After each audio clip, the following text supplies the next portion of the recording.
मुझे अपने पुत्र अर्जुन की चिंता आप तक खींच लाई है। प्रभु, मैं जानता हूं आप अर्जुन के सखा हैं और आपने इस महायुद्ध में अपनी विशेष कृपा दृष्टि से अर्जुन का सारथी बनना भी आपने स्वीकार किया है। इस प्रकार आपने अर्जुन को अपनी सुरक्षा में लेकर संपूर्ण सुरक्षा प्रदान की है। हाँ, मित्र होने के नाते मुझे इतना तो अवश्य ही करना चाहिए था, विशेषकर इसलिए क्योंकि इस युद्ध में वो धर्म पर है। परंतु तुम ये सब जानते हो, फिर भी अर्जुन की चिंता कर रहे हो। क्या करूं भगवान, एक पिता का अपने पुत्र के प्रति मोह मुझे विवश कर रहा है। पिता जब तक स्वयं अपने पुत्र की सुरक्षा के लिए कुछ न कुछ नहीं कर लेता, तब तक उसे चैन नहीं मिलता। प्रभु, ममता की प्रवृत्ति ही कुछ ऐसी होती है कि माता पिता पुत्र मोह में कुछ भी करने को तैयार हो जाते हैं। हाँ देवराज, पुत्र प्रेम और ममता आदरणीय भावनाएं हैं, परंतु पुत्र मोह में धृतराष्ट्र की भांति अंधा हो जाना उचित नहीं है। ये जो महाविनाशक युद्ध हो रहा है, ये धृतराष्ट्र के अनुचित पुत्र मोह के कारण ही तो हो रहा है। प्रभु, धृतराष्ट्र ने यह सारा अनर्थ दुर्योधन को पांडवों का अधिकार छीनकर केवल राजपाट दिलाने के लिए किया था और अपनी मूर्खता के कारण अपनी पूरी संतान को मृत्यु के मुंह में ढकेल दिया है। परंतु मैं ऐसा कोई अनर्थ नहीं करना चाहता। प्रभु, मैं तो केवल अर्जुन के प्राणों की सुरक्षा हेतु कर्ण और अर्जुन के बीच जो शक्ति का असंतुलन है उसे बराबर करना चाहता हूं। प्रभु, आप तो जानते ही हैं कि कर्ण के पिता सूर्यदेव ने कर्ण को जन्म से ही कवच कुंडल प्रदान किए हैं। उनके कारण वो युद्ध भूमि में अजय हो गया है। इस प्रकार युद्ध भूमि में उसका पलड़ा पहले से ही भारी है, परंतु अर्जुन के पास ऐसी कोई सुरक्षा नहीं है। प्रभु, इसलिए दोनों की स्थिति बराबर नहीं है। प्रभु, उस दिव्य कवच कुंडल के कारण कर्ण का पलड़ा पहले से ही भारी है। इसलिए यदि मैं कर्ण से यह कवच कुंडल प्राप्त कर लूं, तो दोनों की शक्ति के पलड़े बराबर बराबर हो जाएंगे। प्रभु, इसके लिए मैंने एक उपाय सोच रखा है। कर्ण एक परमदानी है और उसका एक नियम है, हर सवेरे सूर्यदेव की पूजा के बाद कोई याचक उसके पास जो भी मांगे उसे इनकार नहीं करता। मैं उसी समय एक याचक बनकर उसके पास जाऊंगा और उसके कवच कुंडल भिक्षा में मांग लूंगा। प्रभु, यही तो अवसर है उसके दान धर्म का लाभ उठाने का। इसीलिए मैं आपके पास आया हूं। परंतु आप मेरे पास क्यों आए हो? आप एक दानवीर से भिक्षा मांगने जा रहे हो, उसमें मेरी क्या आवश्यकता पड़ी? प्रभु, मैं आपसे सफलता का आशीर्वाद लेने आया हूं। अच्छा, तो आप ये चाहते हो कि मैं आपको इस बात का आशीर्वाद दूं कि आप जो किसी के साथ छल करने जा रहे हो उसमें सफल हो?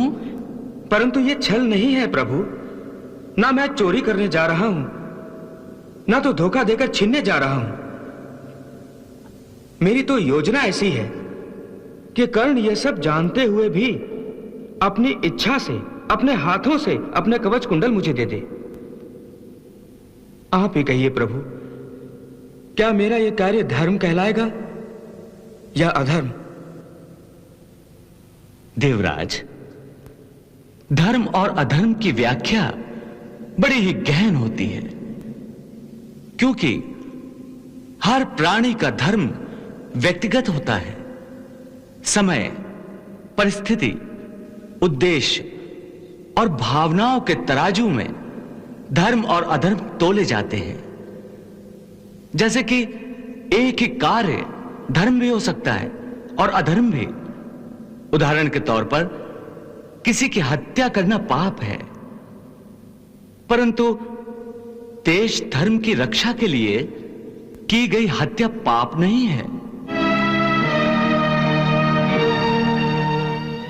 किस परिस्थिति में किस व्यक्ति का क्या धर्म है, यह निश्चय तो उस व्यक्ति की आत्मा करती है। इसलिए आपने जो प्रश्न मुझसे किया है उसका उत्तर तो केवल आपकी अंतरात्मा दे सकती है। इसलिए आपकी अंतरात्मा आपसे जो कहे वही आपका धर्म है, वही आप कीजिए। तो फिर हो गया निश्चय।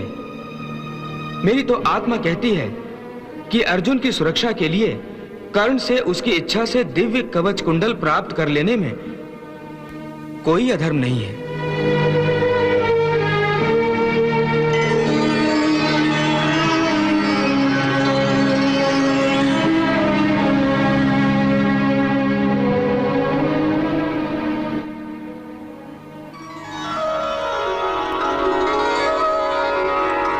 प्रणाम।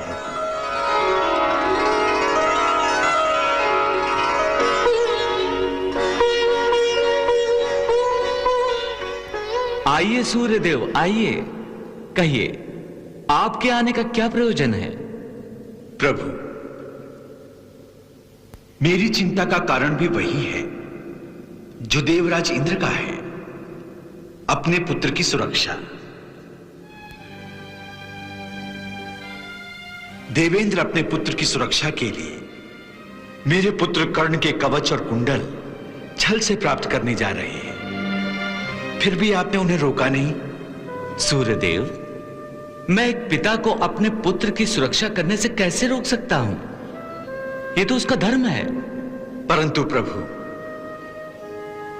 देवेंद्र जहां अपने पुत्र की सुरक्षा का प्रबंध करने जा रहे हैं, वहां वो मेरे पुत्र की सुरक्षा नष्ट करने जा रहे हैं। यह कैसा धर्म है प्रभु? देवराज जब कर्ण के कवच और कुंडल मांग लेंगे तो उसके प्राण तो संकट में आ जाएंगे ना। अब आप ही बताइए, मैं क्या करूं? आप भी एक पिता के धर्म का पालन करिए। देवेंद्र अपने पुत्र की सुरक्षा का प्रबंध कर रहे हैं, आप अपने पुत्र की सुरक्षा का उपाय सोचिए। परंतु देवराज तो कल सवेरे ही कर्ण से भिक्षा में कवच और कुंडल मांगने जा रहे हैं। मन तो करता है कि कल सूर्योदय ही ना होने दूं, परंतु मैं सृष्टि के नियम को नहीं तोड़ूंगा। अपने पुत्र के लिए इतना बड़ा अनर्थ करने की कोई आवश्यकता भी नहीं है। अभी सवेरा दूर है, आप अभी जाइए और कर्ण को यह बता दीजिए कि देवेंद्र उसके साथ क्या छल करने जा रहे हैं। इस प्रकार आप अपने पुत्र को फिर से सुरक्षा प्रदान कर सकेंगे। वाह प्रभु वाह, आपने तो मेरी चिंता का निवारण ही कर दिया। धन्य है प्रभु, आप धन्य हैं। प्रभु, आपसे आज्ञा मिल गई। अब मैं अपने पुत्र को जाकर देवेंद्र के षड्यंत्र से सावधान करता हूं। प्रणाम प्रभु।